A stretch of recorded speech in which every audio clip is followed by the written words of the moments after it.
record. Yes, two. Okay, so I'm gonna put the lock thread now, as I said here. Just enough there. Other side. That's one bolt.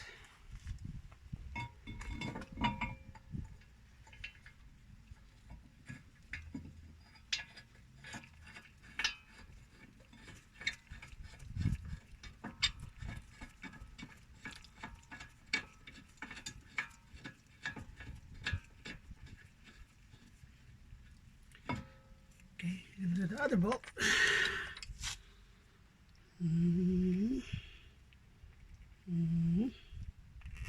Should be enough.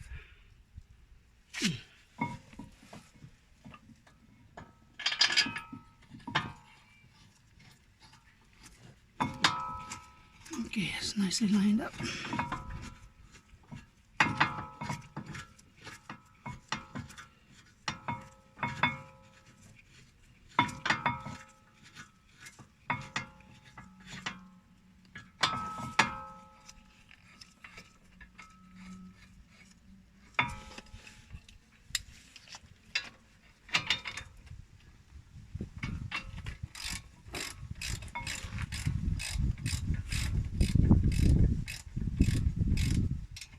Okay. Okay, I'm gonna get this nice and tight.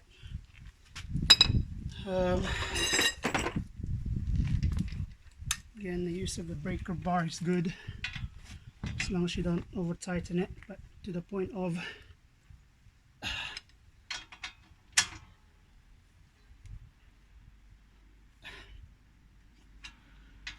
if you got a torque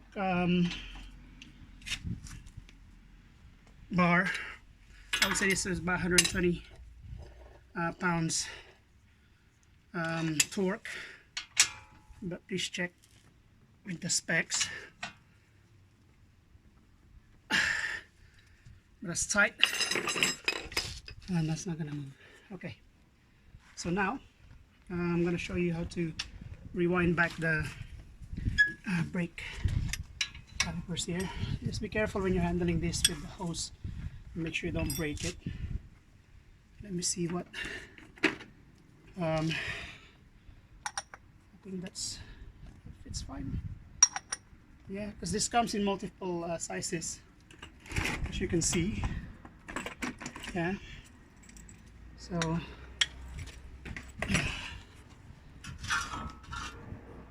one second, just lay that down for a minute.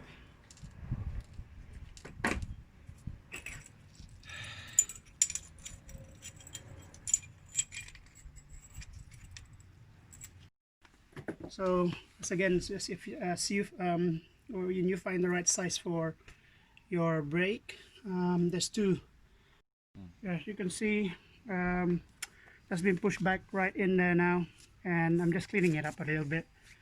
I mean, I know garages don't do it, but if you're gonna do it yourself, then you might as well do it properly and have a bit of a cleanup, you know.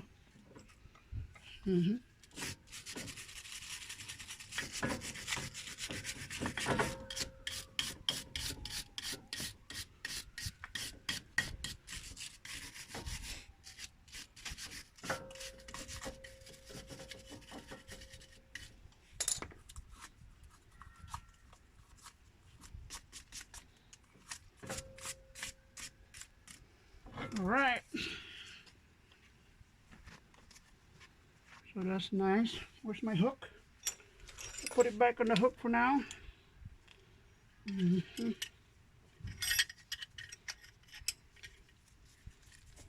Some people use cable ties, by the way, to do this, to lock it up. But if you got a hook, it's handy. Okay, so the brake disc.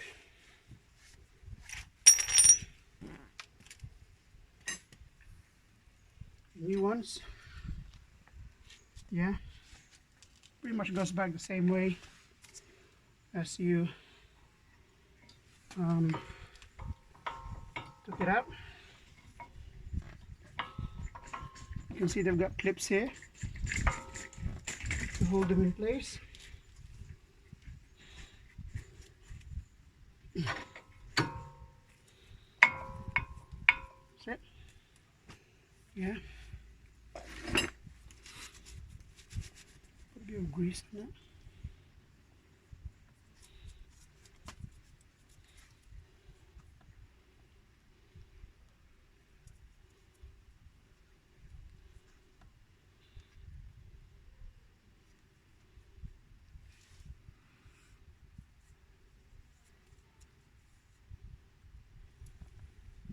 One side, the other side. It's the one with the connector on. Goes in like this.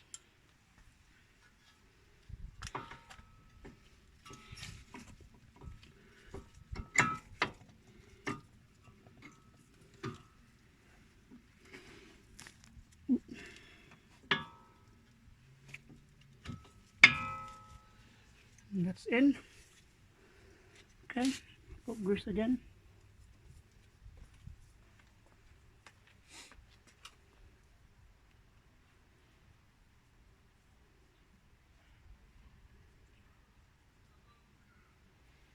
Okay, that's there. Now we put that. Make sure you don't damage that. You connect that as the last piece. Okay, just put it up there.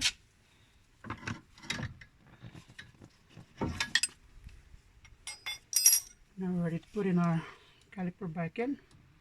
So you can see why I had to press that. And make sure you can get this back in, otherwise you won't be able to. Okay, so you can let it sit there while you prepare your bolts. And again, locking thread.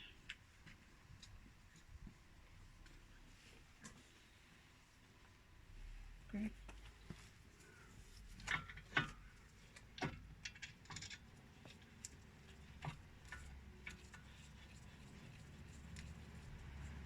Okay, once that bites, turn that on.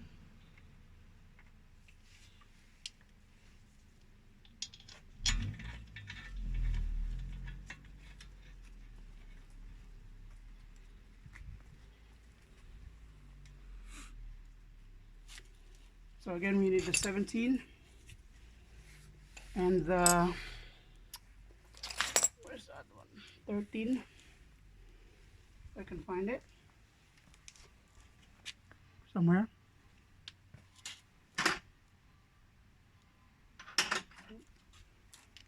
Yes.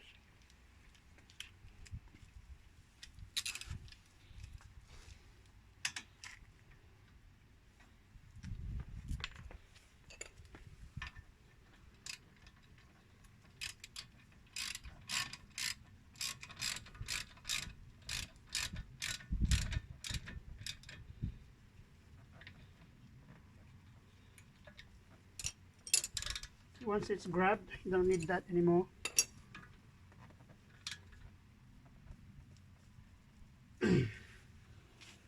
Next one.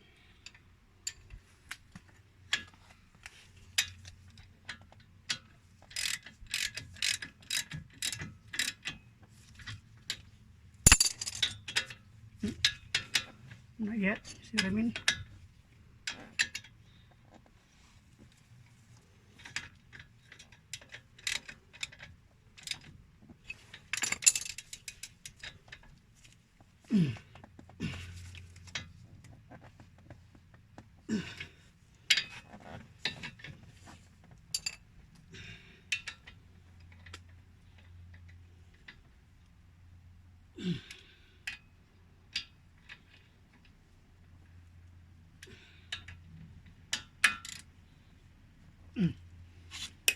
And that's done. So one side, plug this back in.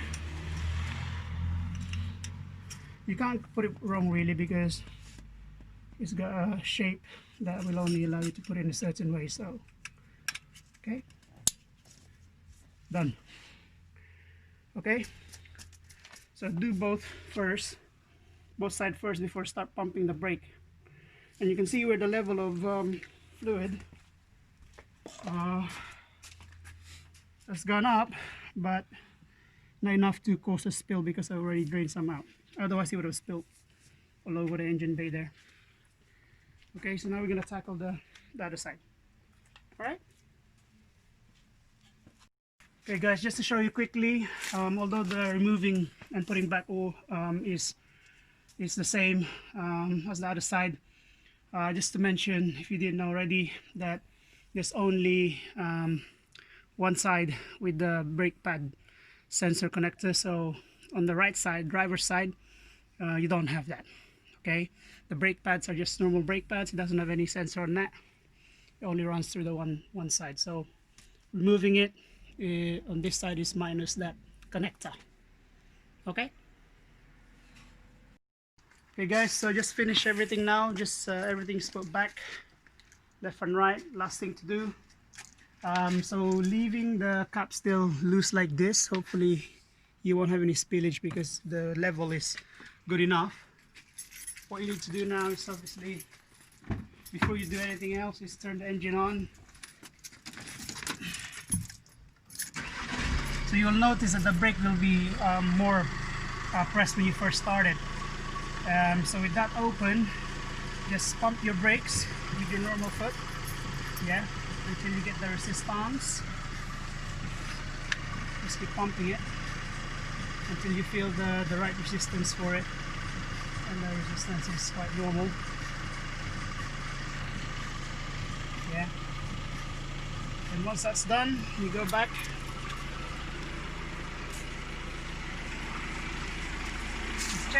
Just check your level, make sure you've got it at maximum.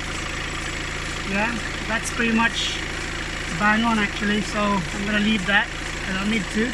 So the amount I took on earlier on is enough so that I don't overfill. So I can close that off.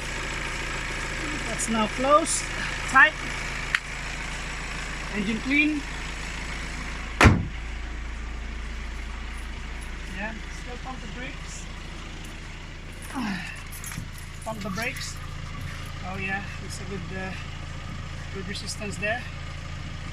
So a recommendation is, after changing such you know, both disc and pads, or even just changing the pads, is that you drive the car sensibly and try not to brake hard, and just to even out the wear, and to just make sure that you don't cause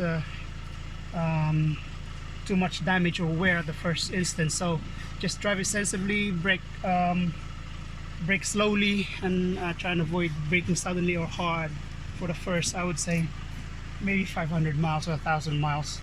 There is a recommendation online for that, but yeah, the main advice is brake slowly, no sudden brakes, as much as possible. Okay, that's it. Thank you.